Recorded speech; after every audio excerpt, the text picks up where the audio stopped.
Bonjour à vous. Comment vivre sur cette terre, mode d'emploi? J'ai déjà fait une vidéo là-dessus, je vous invite à aller la regarder. Dans cette vidéo-là se présente, je voulais en fait montrer clairement trois façons de vivre sur terre, et la troisième étant de mon point de vue la plus juste. Donc la première façon de vivre sur Terre, c'est d'écouter son mental. On a été formaté comme ça, je pense donc je suis, donc je vais écouter, je vais me focaliser sur ce que je pense, ma personnalité est en lien avec ce que je pense, avec empreinte de mon histoire, de mon vécu, de mes souffrances, de ma vision du monde. Et nous avons tous raison de notre propre point de vue, on a chacun notre vision du monde en fonction de notre histoire en fait.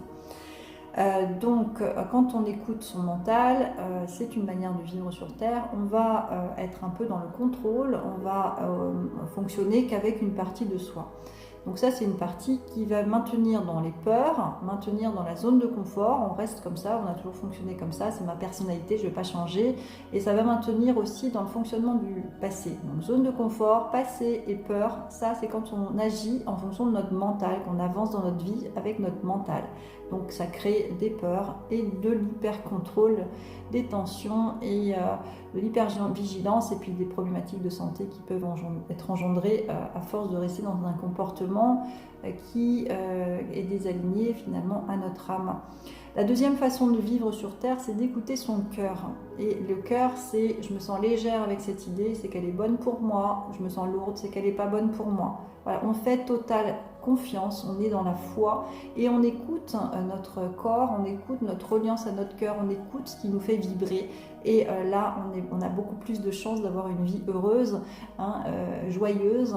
Et la vie, les synchronicités vont venir à nous comme par magie. Donc il y a une certaine légèreté de vivre qui est très agréable.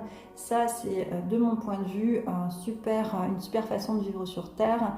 Et la troisième c'est justement de jongler avec les deux. C'est-à-dire qu'on est des êtres humains, donc on doit évidemment fonctionner aussi avec notre mental, mais le mental doit être à notre service, au service de notre cœur notamment. C'est pas lui qui doit diriger. Quelquefois, j'ai entendu une personne il n'y a pas longtemps qui justement parlait beaucoup, qui était dans un excès de paroles parce que justement elle se laissait envahir par son mental, contrôlée par son mental. Et donc le mental, c'est le siège des pensées qui est dans la rate. La rate plutôt est le siège des pensées, comme on dit en médecine chinoise, et donc va nous faire donner envie de manger du sucre pour justement encore plus nous faire cogiter. Et plus on cogite, plus on va avoir envie de sucre. Donc c'est vraiment le truc bien terrestre.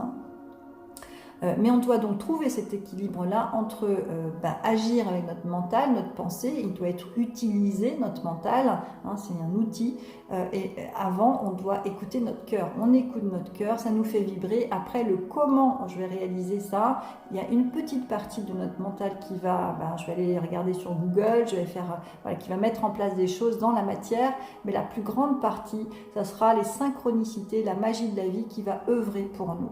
Voilà, donc trois façons de vivre sur Terre, et la troisième me paraît la plus alignée, la plus juste, parce qu'il faut reconnaître aussi notre part humaine, mais aussi notre part divine. On ne peut pas fonctionner qu'avec une seule fonction, quoi. Sinon, si on est trop dans l'écoute du cœur, on peut aussi être un peu à papillonner, à survoler dans la matière, avoir des difficultés même à matérialiser. On a besoin des deux énergies, donc à la fois côté humain et à la fois côté divin. C'est toujours pareil, l'équilibre yin-yang également.